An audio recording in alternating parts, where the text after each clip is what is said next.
Bonjour chers amis de TV Liberté, nous avons la joie de recevoir ce matin Jacques de Guillebon. Bonjour Jacques. Bonjour Anne. Je vous connais depuis longtemps puisque vous étiez venu à un micro ou à une conférence pour présenter un beau livre sur l'amour, il me semble bien. Ah oui, c'était, vous avez une bonne mémoire, c'était en 2007 ou 2008, quelque chose un comme livre ça. sur l'amour, ça ne s'oublie pas. Quel était le titre? Ça s'appelait Nouvel ordre amoureux, Voilà. que j'avais coécrit avec mon ami Falk Vangaver. Voilà. Et vous êtes aujourd'hui le guide suprême d'une maison d'édition qui s'appelle La 11e heure et qui publie de très très bons livres et surtout des livres très très originaux. L'un de vos associés est venu à ce micro présenter Les prophètes du passé de Barbet d'Aurevilly. Et est-ce que vous pouvez nous redire, parce que j'avais beaucoup aimé ce livre, Oui. et je voudrais réinviter les auditeurs à acquérir ce livre s'ils ne l'ont pas déjà fait.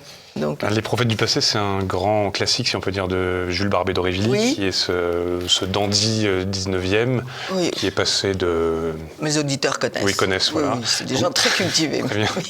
Et donc, dans Les prophètes du passé, en fait, il fait le portrait de 4 grands contre-révolutionnaires, que sont Joseph de Maistre, C'est ça. Louis de Bonald, Lamennais, Chateaubriand. et Chateaubriand, voilà. Oui. Et donc, il les appelle prophètes du passé, dans le sens où Oui. c'est en faisant l'éloge du passé qu'ils démontrent toutes les inanités du Voilà. temps présent. C'est ça, exactement. Voilà. Et c'est un livre on n'a pas l'habitude de lire Lamennais, encore moins les textes politiques de Chateaubriand, mais c'est très très joli, puis c'est extrêmement bien écrit. Ah oui, c'est la langue de Barbet. Donc voilà. Vous avez publié aussi Le retour de Don Quichotte de Chesterton. Oui. Alors ça, qu'est-ce que c'est? Alors, c'est un roman de Chesterton, donc ce grand Oui. écrivain anglais venu à la fois catholique, et dans Le retour de Don Quichotte, il met en scène un personnage qui veut lutter contre le capitalisme destructeur de son temps, qui est donc une sorte de Don Quichotte, Oui. et qui finit par devenir roi et rétablir une sorte de monarchie en Angleterre. Enfin, c'est à la fois burlesque, profond, Oui. drôle, et une critique sociale passionnante, comme on trouve chez Chesterton. Chesterton faisait partie de ce groupe des écrivains anglais très portés sur le social, et cet homme qui avait décidé qui a rappelé que small is beautiful, c'est-à-dire que les petites affaires sont très belles. Et... Exactement. Il a cette phrase où il dit le problème du capitalisme, c'est pas qu'il y ait trop de capitalisme, c'est qu'il n'y en a pas assez, en fait, dans le sens où chacun devrait avoir sa petite propriété. Et alors, vous continuez, parce qu'en fait, c'est là où je veux en venir, la tonalité de votre maison d'édition, qu'est-ce que c'est? Eh bien, c'est tout ce qui a un rapport avec la pensée sociale de l'Église, Voilà. qui a été définie, on le sait, par Léon XIII dans Rerum Novarum en 1891, qui est de dire l'Église catholique a, en plus de tout ce dont elle parle généralement, un droit, même un devoir de parler des questions sociales, notamment à l'époque moderne, depuis le 19e siècle et jusqu'à aujourd'hui, parce que ça concerne l'homme entier, et donc l'Église a cherché à développer une pensée qui serait un peu une troisième voie, si on peut dire, entre capitalisme et socialisme, notamment à cette époque-là, pour prévenir les excès du libéralisme et du capitalisme, et notamment les exploitations de l'homme par l'homme qui ont eu lieu et qui ont encore lieu aujourd'hui. Ouais. Et d'un autre côté, de critiquer aussi les collectivismes qui ont ravagé le XXe siècle. Donc en fait, c'est une pensée qui est très, très vaste, qui n'est pas dogmatique, évidemment, parce que ça ressortit des choses humaines, mais autour de qui on trouve beaucoup d'écrivains, beaucoup de penseurs, notamment en Europe. Donc c'est eux qu'on essaye de faire revivre dans la maison d'édition. Je le dis tout de suite parce que dans le texte que nous allons analyser ce matin, c'est celui d'Honoré de Balzac, L'envers de l'histoire contemporaine. La préfacière rappelle bien que pour Balzac, les sociétés, les corporations, c'est-à-dire les associations professionnelles étaient la base du Moyen-Âge, qui est quand même une très belle époque où... Exactement. Et là où il rejoint Chesterton, d'ailleurs, sur cet éloge du Moyen-Âge. Oui. C'est très intéressant de voir les fils qui relient tous vos livres. Et puis donc, Pertes et gains de Newman. Alors ça, c'est un livre à venir. Ça va sortir. Ça va sortir au mois de mars. Il y a une spécificité de la maison d'édition aussi, si je peux le préciser, c'est qu'on procède par souscription, c'est-à-dire qu'on fait des préventes. Ce qui permet de ne pas engager trop de capitaux au départ. Voilà, et de ne pas tirer non non plus des livres à tort et à travers Oui. qui iront finir au pilon. Oui. Donc du coup, on fait des tirages assez réduits en Oui. imaginant avec les préventes et les préachats qui ont été faits. Et donc, Pertes et Gains, qui est le roman de la conversion du cardinal Newman, notre nouveau docteur de l'Église, Oui. c'est le roman qui raconte le moment où il est passé de l'anglicanisme au catholicisme, en fait, oui. et qui était un livre qui était indisponible en France depuis 150 ans presque. Voilà. Oui, une question prochaine, c'est comment faites-vous pour pouvoir aller chercher des livres sous les... Vous savez, quand on a, vous devez partager ça, quand on a l'amour du livre, de la littérature, des écrivains, toujours. voilà, on finit par tomber de fil en aiguille sur tel livre dont on se dit qu'il mériterait de réexister, d'avoir des nouveaux lecteurs. Alors, un autre livre sur les questions sociales de Paul Claudel, ça doit être magnifique. Et La scène est le monde. Oui, alors ça c'est un titre qu'on a donné nous. C'est une belle idée. Vous savez, c'est le début du soulier de satin. Ça commence comme ça, la scène est le monde. Et Claudel en fait est assez peu réputé pour son attrait pour les choses sociales. Et on le connaît comme un gros bourgeois, ambassadeur, grand poète, avec tous ses défauts et son génie. Il a aussi... Et notamment un recueil de textes qui s'appelle Réflexion sociale, sur la question sociale, qui est publié dans les années 1960, je pense. Et non. N'importe quoi, puisqu'il est mort justement en 1955, mais bref, plutôt en 1950. Et comme Claudel donc tombe dans le domaine public, c'est-à-dire que ses textes sont maintenant disponibles pour tout le monde, c'est aussi pour ça qu'on le republie.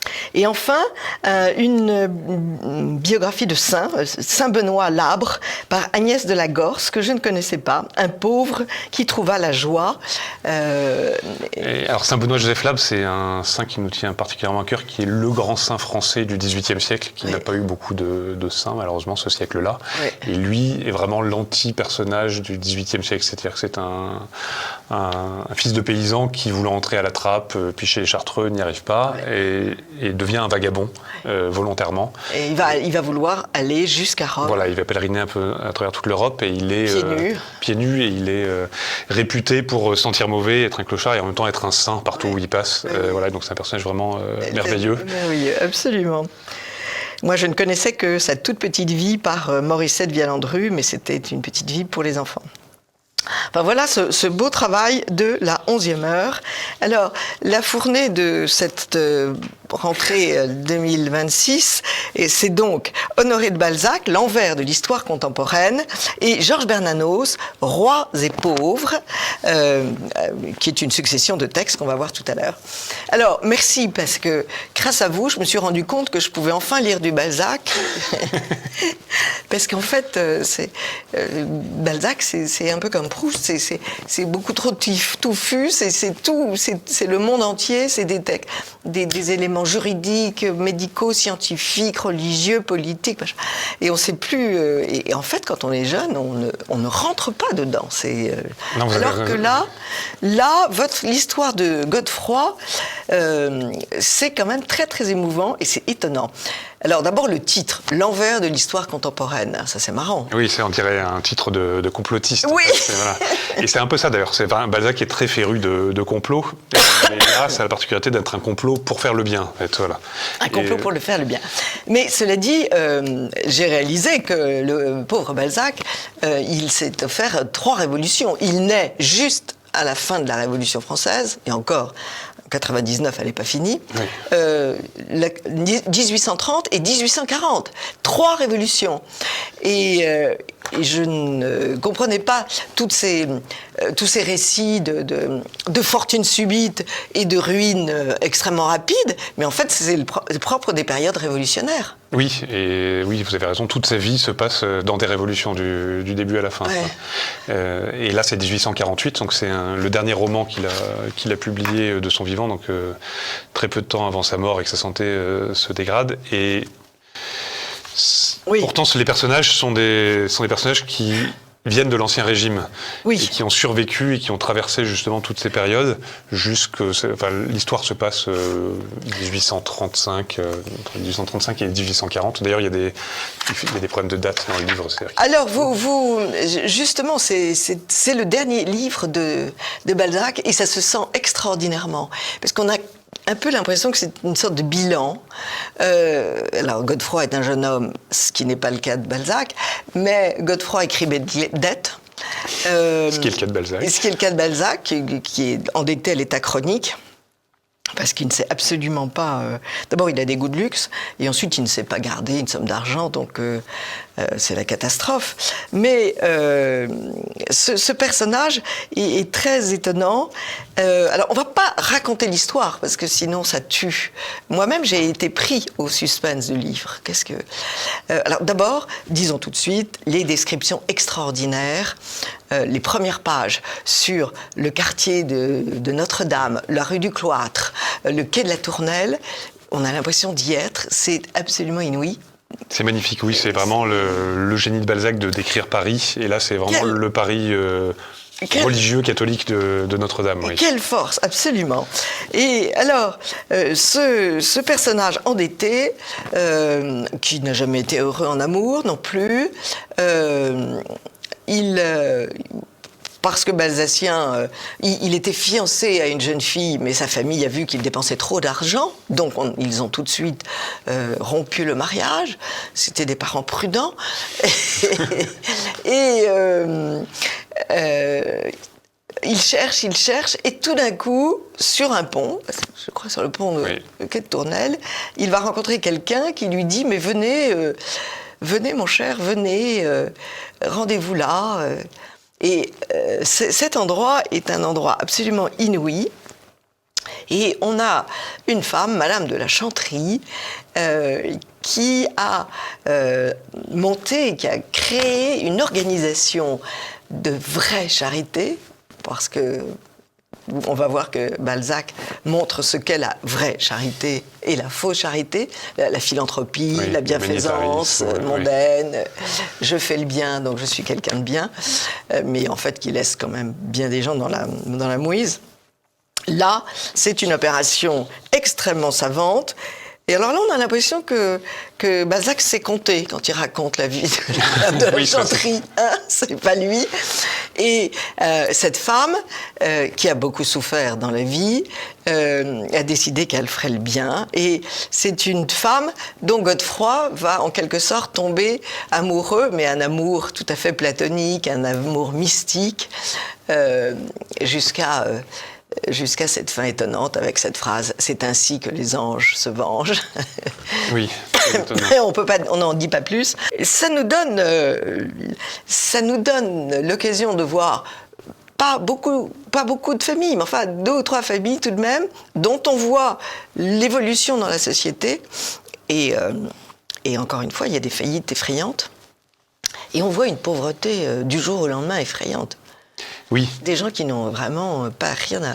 Oui, parce qu'il y a évidemment une famille merveilleuse dont cette société va s'occuper, qui est passée de la richesse à la pauvreté, sans vouloir dévoiler trop pour le lecteur. Et qui est retombé sur ses pieds par son organisation.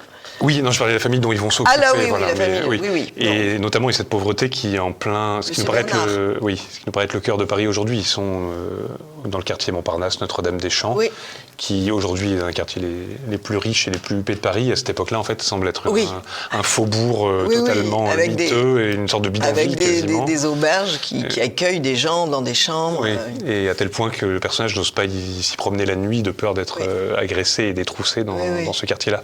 Donc on a, grâce à Balzac, cette vision de ce Paris des années 1830 qui est merveilleux, qui est plein de secrets, de rebondissements, d'endroits périlleux un petit peu où doit passer son personnage pour arriver jusqu'à sa sanctification et son rachat d'une certaine façon. Alors, on va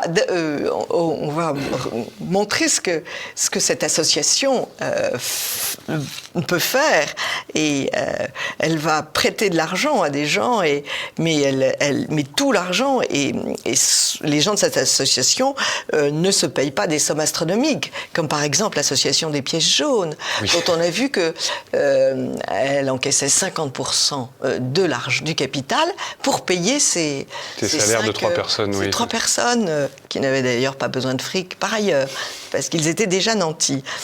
Et c'est cette philosophie de la charité, alors ça c'est très intéressant. c'est très intéressant parce que c'est une apologie de la charité parce que c'est un lien social et c'est un acte intérieur et c'est un acte nécessaire. On ne peut pas vivre dans une société sans s'occuper des plus pauvres. Oui, c'est ça que Balzac essaye de montrer, et il essaye vraiment de montrer ce qu'est la charité chrétienne au sens strict, c'est-à-dire que ça doit rester secret, évidemment, et qu'à partir du moment où ce serait su, où on s'inventerait, la charité n'opérerait plus, en fait. Il n'y aurait plus aucun mérite à le faire, en fait. C'est vraiment les paroles du Christ, voilà. C'est le contraire de toutes nos allocations qui sont annoncées à coups de trompette. C'est vrai, exactement. Pour que tous les gens qui n'en ont pas besoin se précipitent pour accueillir la manne. C'est ça. Et oui, là, ce sont des personnes privées qui décident de leur propre chef de secourir leurs contemporains nécessiteux. C'est là où cette société auto-constituée est merveilleuse. C'est-à-dire qu'elle est vraiment elle est mue par cette charité chrétienne et elle doit rien ni à un État, ni à une autorité, ni autre que celle de l'Église, en fait.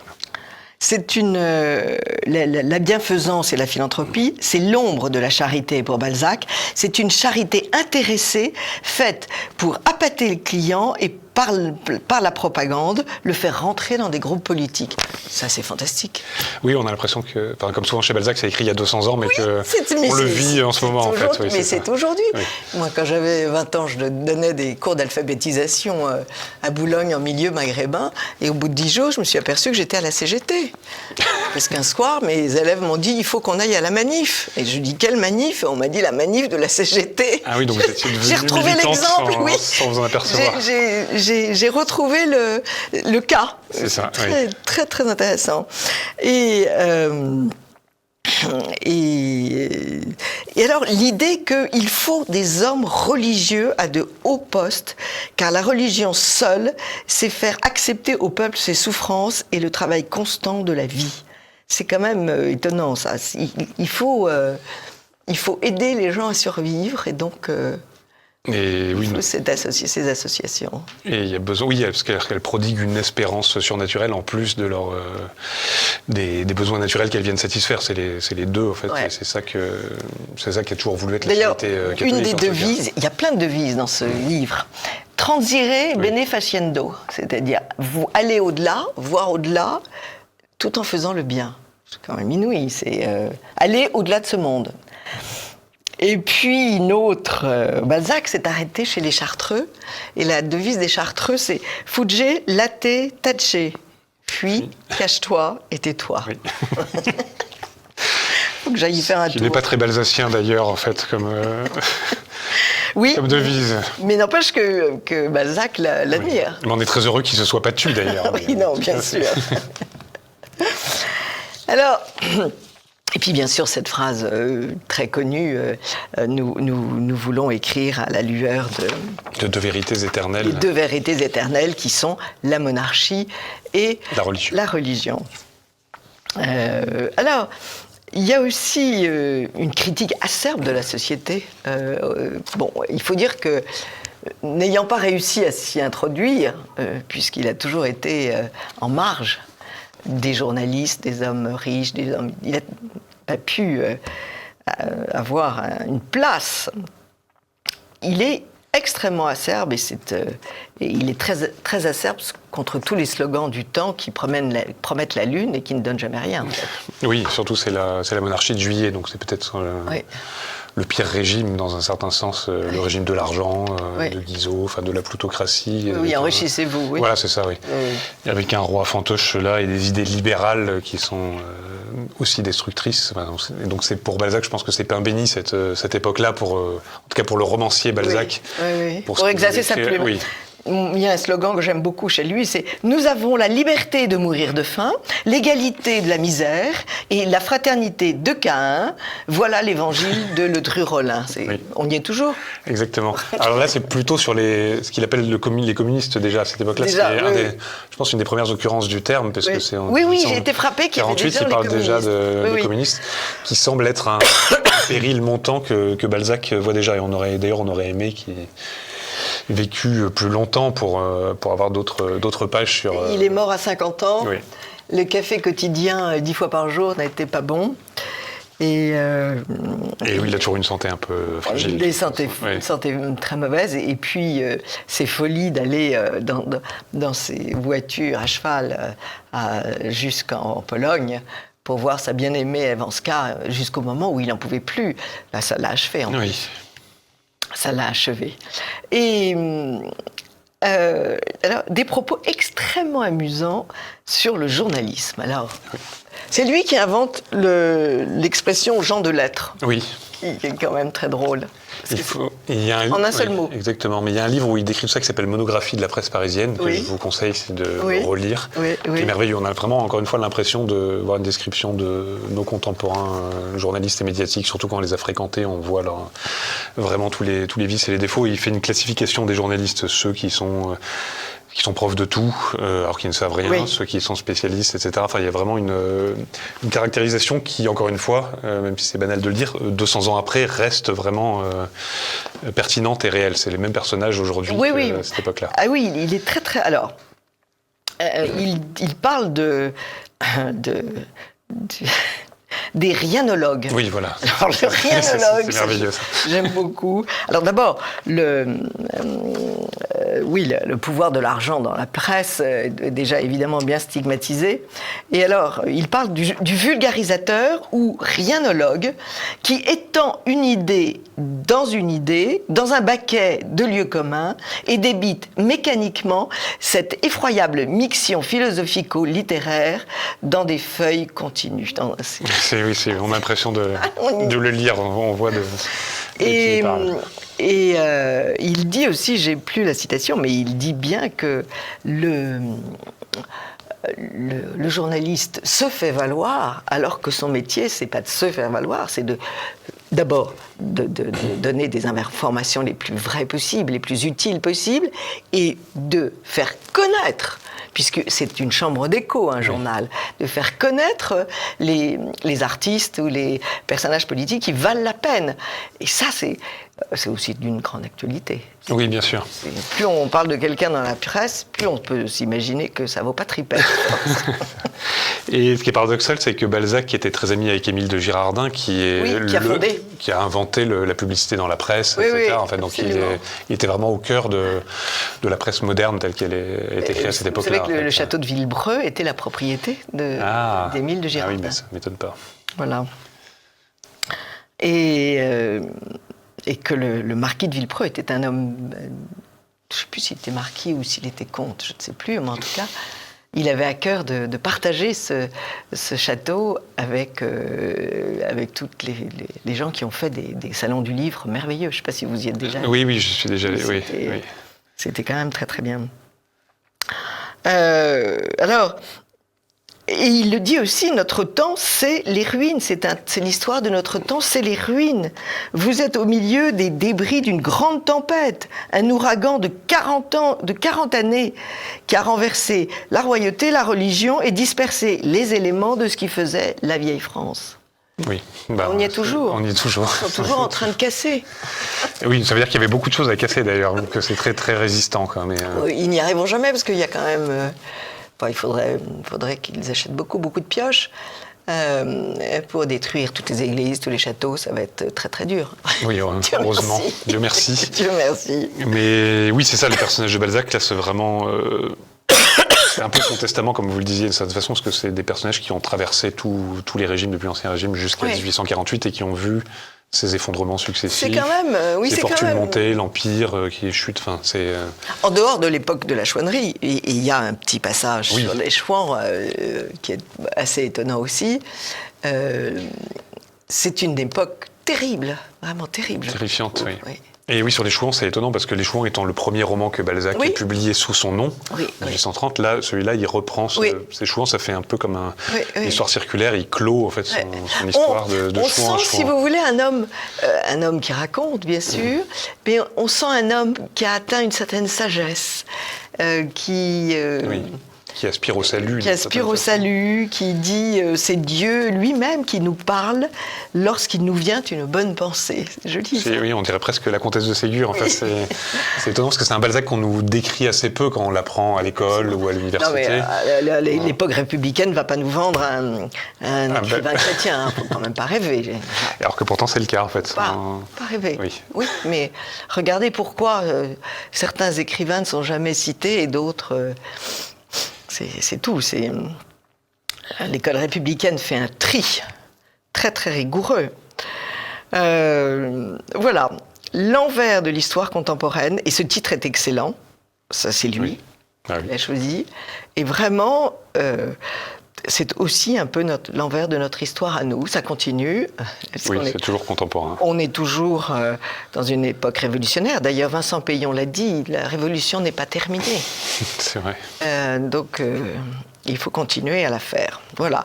Puis alors, je voulais vous signaler, ceux qui aiment Balzac, il y a une biographie absolument merveilleuse, Balzac sans masque, de Pierre Cipriot, Splendeur et misère des passions. C'est chez Robert Laffont. C'est un Balzac très, très, très, pas du tout intellectuel, qui parle quand même des idées de Balzac, évidemment, mais c'est une biographie qui mêle merveilleusement les événements de la vie de Balzac, les sentiments de Balzac et son œuvre. Et c'est un livre je l'ai relu à l'occasion de cette émission, enfin je l'ai parcouru parce que je l'avais déjà lu, et c'est un livre qui est merveilleux, puis qui est un livre d'histoire, parce que on voit qui est comme ce que vaut l'argent en 1800. C'est un livre très précis et plein de... Et on se rend compte que le pauvre Balzac a été massacré par sa mère, puisque sa mère, à 19 ans, épouse un homme enrichi qui en avait 50, qui ne pensait qu'à compter ses sous. Et du coup, elle a pris un amant. Après avoir eu 2 enfants, elle a pris un amant. Et le petit garçon qui est arrivé était son préféré, et Balzac n'a donc pas du tout bénéficié de l'amour de sa mère.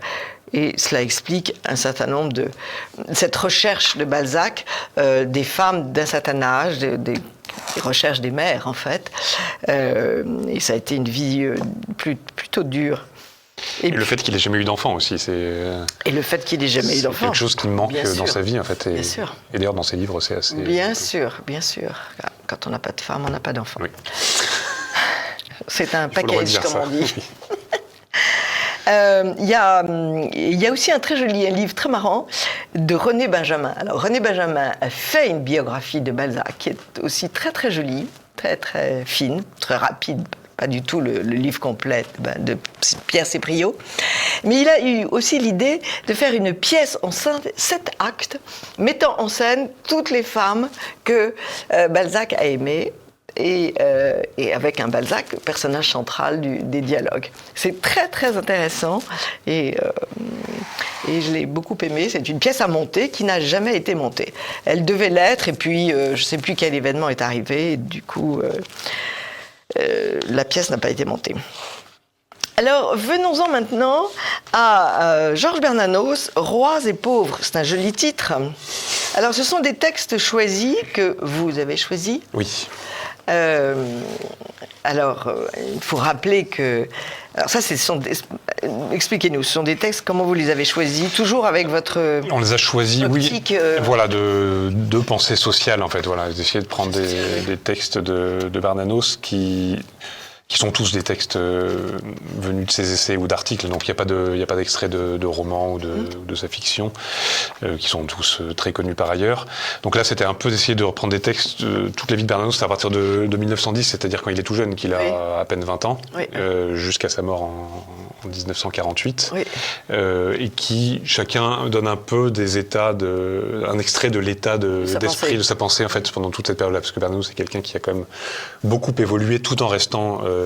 en essayant de rester fidèle à son enfance. Enfin, chez Bernanos, il y a vraiment beaucoup cette question du rapport à l'enfance. Qui étaient ses parents? Alors son père était un tapissier de bonne bourgeoisie, hein, et sa mère, qui s'appelait Hermance, était une femme qui venait Pellevoisin, vous voyez, là où il y a eu les apparitions, notamment.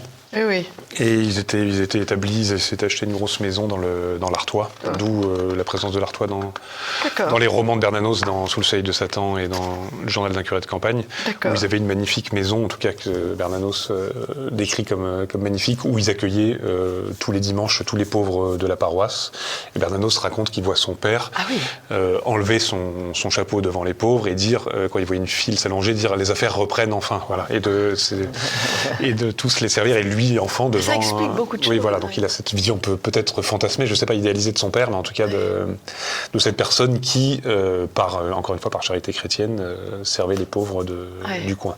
Voilà. Et donc il y a cette terre noire et pluvieuse d'Artois qu'on retrouve dans ses romans, qu'il a beaucoup marqué, même si lui-même était un peu atteint d'héliotropisme, est parti au fur et à mesure de sa vie de plus en plus vers le sud. Le Brésil. Oui, Toulon, Majorque, et puis le Brésil, évidemment, et puis la Tunisie à la fin de sa vie, parce qu'il ne voulait pas revenir en France après la guerre, il était trop... Je pense qu'il avait été trop touché, comme beaucoup de gens, et trop abîmé par ce qui s'était passé pendant la guerre, la défaite, etc. Enfin, voilà. Et alors que De Gaulle voulait qu'il rentre dans son gouvernement, il avait... refusé de le faire. Oui.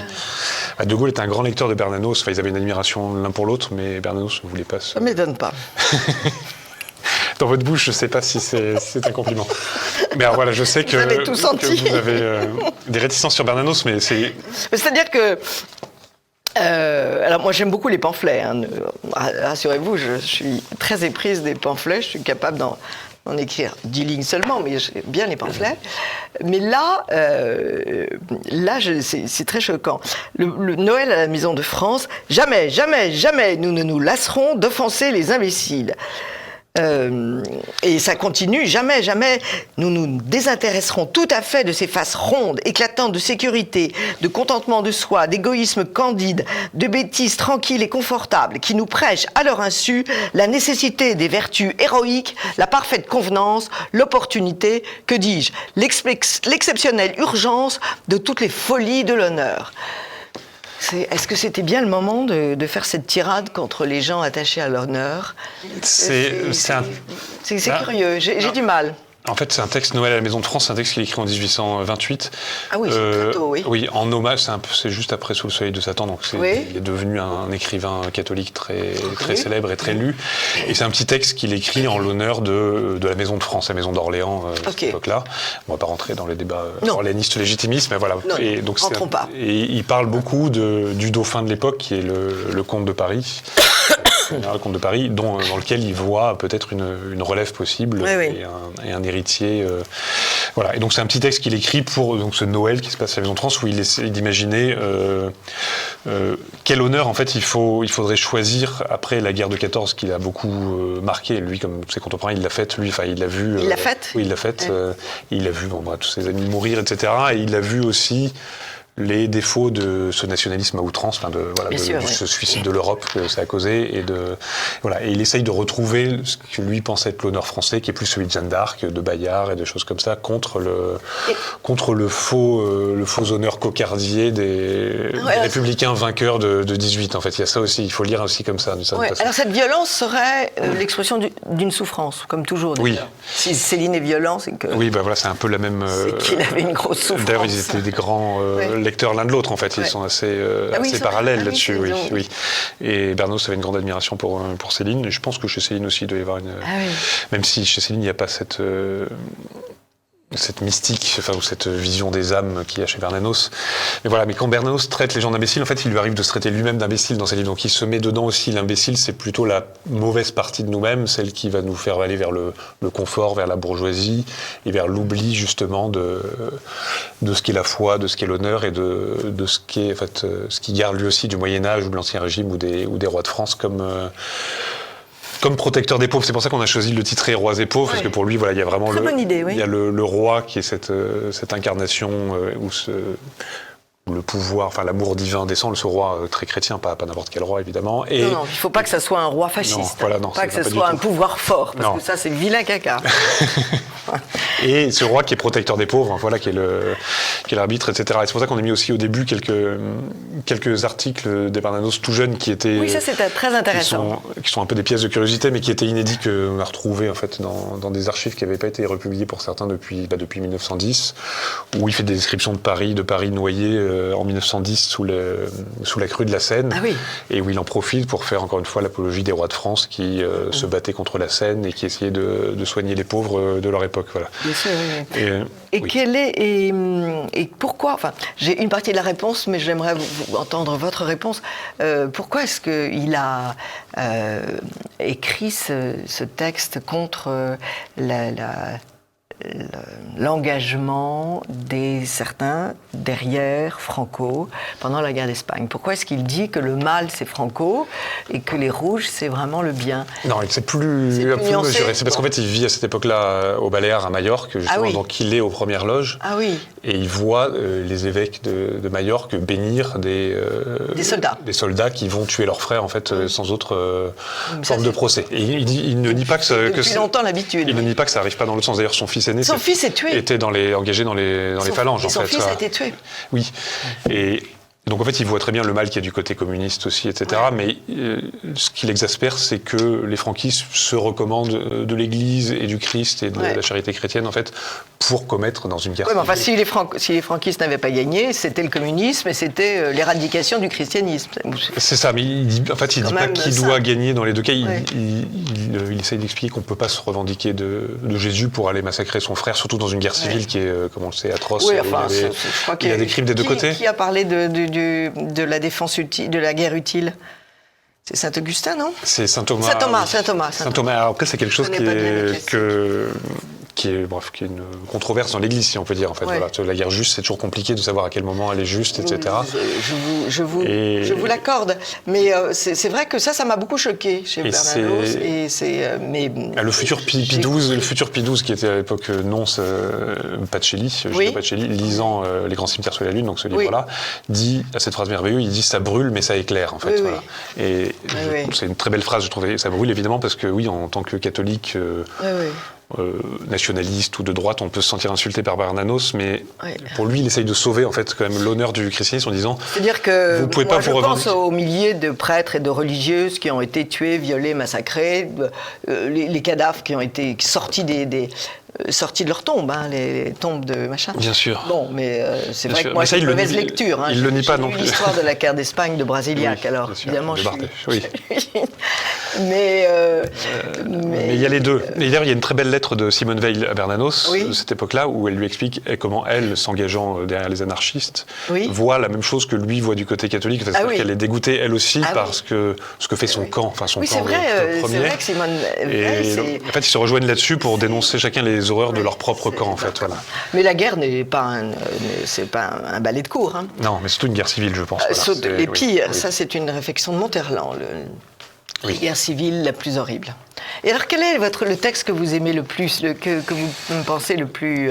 Mais je ne vais pas vous dire Les Grands Cimetières sous la Lune, parce que ça... Non, ça, on leur a fait... En fait, il y a un entretien qu'il fait avec un certain Frédéric Lefebvre. Ah oui, qui était un remarquable... C'était le Cyprio de l'époque, avant Cyprio. Je ne sais pas que vous le connaissiez, en fait, parce que moi j'ai l'érudition j'ai lu Non, mais j'avais une amie qui avait créé l'association des amis de Frédéric Lefebvre et qui a passé des années à publier les grands entretiens qu'il fait, et c'était des entretiens d'une grande valeur. Enfin, pour une jeune littéraire, c'était très éducatif. Oui, c'était dans ce grand journal de l'époque qui s'appelait Les Nouvelles littéraires, qui était très... Les Nouvelles littéraires, oui. Dont parle beaucoup Brasiliac, d'ailleurs, dans Notre avant-guerre, il explique que quand mais Les Nouvelles littéraires, c'était un journal... Quand il est en Cagne, il lisait ça au fond de la classe. C'était un journal fabuleux. D'abord, toutes les plumes étaient belles et travaillées et à l'ancienne. Enfin, et puis... Et il n'y avait pas d'exclusive idéologique en plus, je pense. Il n'y avait pas d'exclusive. Oui, c'est exact. Il n'y avait pas d'exclusive idéologique. Exactement. C'était la littérature. Quoi. Oui, c'était la littérature. Et bien, donc il y a des entretiens que fait Frédéric Lefebvre en 1926, donc juste après la publication des Grands Cimetières, et en 31 un autre, où on voit un Bernanos qui a évolué déjà pendant ces 5 ans. Et je trouve qu'ils arrivent à avoir une conversation profonde, intelligente, où Frédéric Lefebvre essaye de lui faire expliquer Sous le soleil de Satan, qui est un livre compliqué en fait, Sous le soleil de Satan. Absolument. Je ne sais pas si vous l'avez relu récemment, mais je vous le conseille. Non, pas récemment. C'est magnifique, mais Le Soleil de Satan, c'est vraiment cette fausse lumière qui illumine notre conscience en nous montrant que le mal qui est en nous et qui nous donne envie de nous suicider. En fait, c'est ça que vit le curé sous Le Soleil de Satan. C'est l'état de culpabilité trop grande. On voit vraiment la connaissance de l'âme qu'a Bernanos là-dedans, et ce livre qui est publié en 1926, ça fait l'effet d'une bombe parce qu'il sort un peu de nulle part. Il n'y a pas de grand écrivain catholique juste avant lui. Oui, puis c'est encore une époque où le catholicisme pur et dur est extrêmement exigeant. Hein. Dès qu'on fait un pas de trop, et dès qu'un homme regarde une femme, c'est le péché. La femme regarde un homme, c'est un péché. Oui. Enfin, le péché vient très vite. Exactement. Et Bernanos arrive il y aura Mauriac aussi, après, mais à faire vraiment de la littérature catholique profonde, intelligente, et qui aide les âmes, en fait, d'une certaine façon, tout en restant de la littérature. Donc c'est ça, mais je ne sais pas si j'ai répondu à votre question. Si, très bien, parce que moi aussi, c'est l'un des textes que j'ai lu avec beaucoup de plaisir, parce que c'est de la littérature pure, et comment est-ce qu'il s'appelle, le maître Lefebvre est est tout à fait parfait. Mais écoutez, merci beaucoup d'être venu jusqu'au Kremlin-Bicêtre. J'ai appris que sa mère avait été incarcérée. Non, pas sa mère. La famille de Madame de Chantrenne a été incarcérée à Bicêtre. Ah bon? Donc je me suis dit... Oui, c'est parfait. C'est bien qu'on parle de Bicêtre, voilà. Au Kremlin-Bicêtre. Merci beaucoup pour ce beau travail que vous faites de résurrection d'auteurs qui méritent bien qu'on les lise ou qu'on les relise. Mais pour la plupart de ces livres, je crois que ce sont des livres qui ne sont pas très connus à notre époque. On essaye justement de les refaire connaître. Bravo, Jacques de Guillemont, La 11e heure. Chers amis, précipitez-vous sur Internet, vous trouverez tout. Et alors c'est moins cher quand on achète en souscription. En souscription, voilà. Merci beaucoup, Jacques. Merci, Anne. À bientôt. À bientôt. Chers amis, à tout de suite pour la chronique cinéma. Rebonjour, chers amis de TV Liberté. Nous filons au cinéma avec Renaud de Bourloff. Bonjour, Renaud. Bonjour, Anne. Nous partons au cinéma et même, on peut dire au théâtre, en un sens. Voilà, parce que le très bon film sur lequel nous sommes tombés tous les deux, c'est Hamnet. En fait, évidemment, c'est un mot dérivé de Hamlet. Oui, et on pouvait dire Hamnet ou Hamlet. C'est ça, William Shakespeare avait un fils qui s'appelait Hamnet, et de nombreux biographes se sont interrogés sur la coïncidence entre ce fils qui avait pour prénom Hamnet, qui est mort, enfant, et la fameuse pièce de théâtre qu'il a écrite quelques années après, qui a pour titre Hamlet, sur ce fameux prince de Danemark. Avec cette fameuse tirade que l'on voit dans le film. C'est une romancière, en tout cas, a pris le pari que oui, il y avait bien un lien, et elle a brodé autour de cette histoire. C'est une romancière anglaise. Ce qui donne lieu à ce film, voilà. Qui est vraiment très fine, qui est vraiment... parce que c'est une fiction. C'est une fiction, qu'on ne sait voilà, pas du tout. On sait quelques petites choses, mais pas tout. Et c'est une fiction, mais elle a un aspect de réalisme, de crédibilité, de véracité. Elle colle absolument au personnage de Shakespeare, à la vie des écrivains, parce que c'est quand même... La vie des Anglais, on a la campagne anglaise, c'est très agréable. C'est dommage qu'il n'ait pas... On peut même regretter qu'ils n'aient pas tourné sur les lieux originaux à Stratford-upon-Avon. C'est très joli, Stratford-upon-Avon. Si vous allez y faire un tour, vous verrez. Oui, j'y suis jamais allée. On pense on peut vraiment penser, quand on s'y promène, que ça se prête vraiment à une reconstitution historique. En fait, c'est 20 ans de la vie de Shakespeare, son mariage avec une femme, une actrice très jolie, mais une femme de grande force, qui est la fille ce qu'on appelait jadis une sorcière, c'est-à-dire qui connaissait tous les bienfaits des produits de la nature. Il lui fait 3 enfants. Mais il s'ennuie chez lui parce que son papa est gantier et qu'il n'a pas envie de faire des gants toute sa vie. Il écrit. En fait, il est professeur de latin. il va quitter tout son petit monde pour aller à Londres pour pouvoir faire jouer ses pièces. Et donc c'est une vie très dure pour la jeune femme qui doit accoucher toute seule et se débrouiller et affronter les drames de la vie des enfants qui ont du mal à survivre à cette époque-là. Mais c'est d'une finesse extraordinaire, c'est pétri d'expressions, de phrases de Shakespeare, de célébration de la nature, des oiseaux. Oui, on voit toutes les thématiques qui sont chères à Shakespeare, et puis on assiste à la fin à la première représentation oui, d'Hamlet.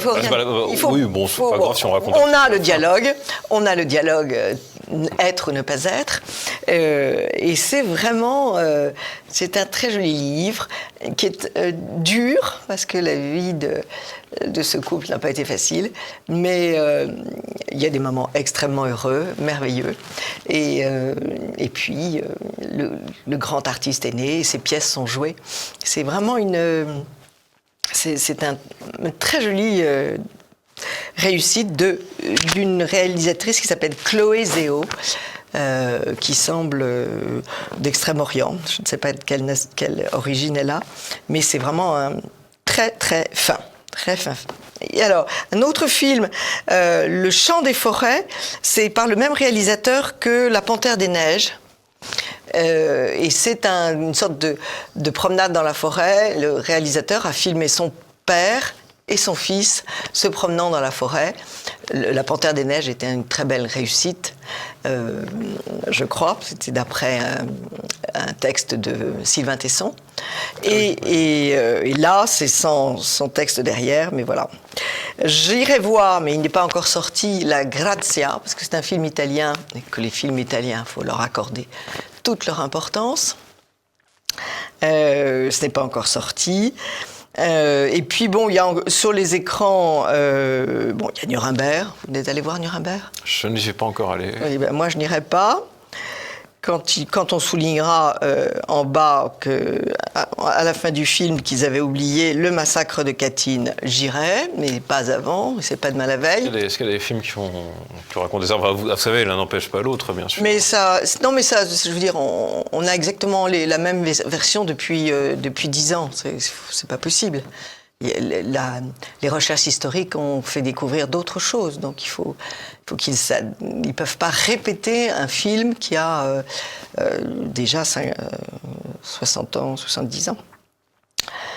Et puis alors il y a un autre film qui fait beaucoup de bruit aussi, d'Olivier Assayas, c'est Le Mage du Kremlin. Alors le Mage du Kremlin, évidemment, c'est Vladimir Poutine. C'est un romancier italien, De Empoli, qui a fait ce travail. Ce roman, c'est une biographie qui a eu beaucoup de succès. Et voilà, et que je n'ai pas non plus envie d'aller voir, parce que j'ai lu un très beau livre d'Elena Perrou, qui est une franco-russe, qui est née en Russie, qui a vécu en Russie, et qui a rencontré Vladimir Poutine. Et elle a écrit un livre, Un homme nommé Poutine, et c'est aux éditions du Rocher. Et c'est une biographie très précise, sans toutes les considérations idéologiques actuelles. Donc je vous conseille, si vous avez envie d'en savoir plus, de lire cette biographie d'Elena Perrou. Voilà. À vous. Alors sur Hamlet, c'est vrai que finalement vous avez tout dit, vous avez dit l'essentiel. Oui. Alors c'est vrai que comme je dis, l'habitude. Bon, c'est vrai que j'ai raconté la fin, mais c'est pas grave si en gros la fin, le fait que ça se termine par la première représentation d'Hamlet, bien sûr. Oui, c'est très émouvant parce que le film est très très bien construit. On ne sait pas où on va, on ne sait pas où on va. Il y a un suspense fou. C'est vrai, c'est vrai. Et on se dit, mais quand est-ce qu'on va sortir de la forêt? On peut même regretter de ne pas le voir assez souvent avec ses acteurs aussi, mais on fait découvrir la facette, mais la vérité, c'est qu'un artiste méconnu de William Shakespeare. Non, mais la vérité, j'ai suffisamment analysé de vie d'artiste et d'écrivain. C'est qu'un écrivain ou un artiste n'est pas avec ses enfants à jouer tous les jours. Hein. Il est accroché à sa table et il travaille, ou il voyage, ou il peint, il est dehors. Non, tout est vrai dans cette œuvre qui est complètement imaginaire. Oui, en un sens, tout est vrai, oui, voilà.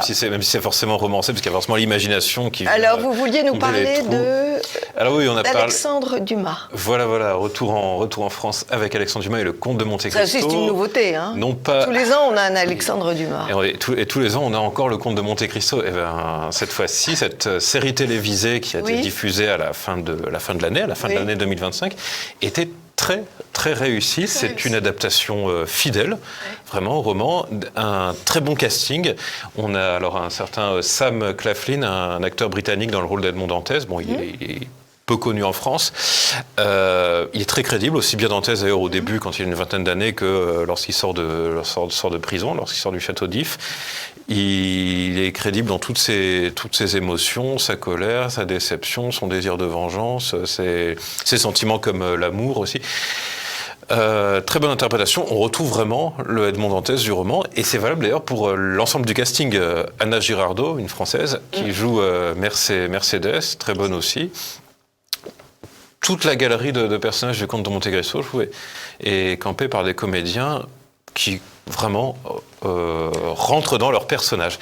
Et ce qui est assez plaisant, c'est que on retrouve vraiment le roman. C'est très fidèle jusqu'à, je dirais, peut-être l'avant-dernier épisode. Dans le dernier épisode, ils ont fait beaucoup de changements, parce que vous voyez, le scénario reprend l'histoire en la simplifiant, ce qui est normal pour des besoins de linéarité, de visibilité.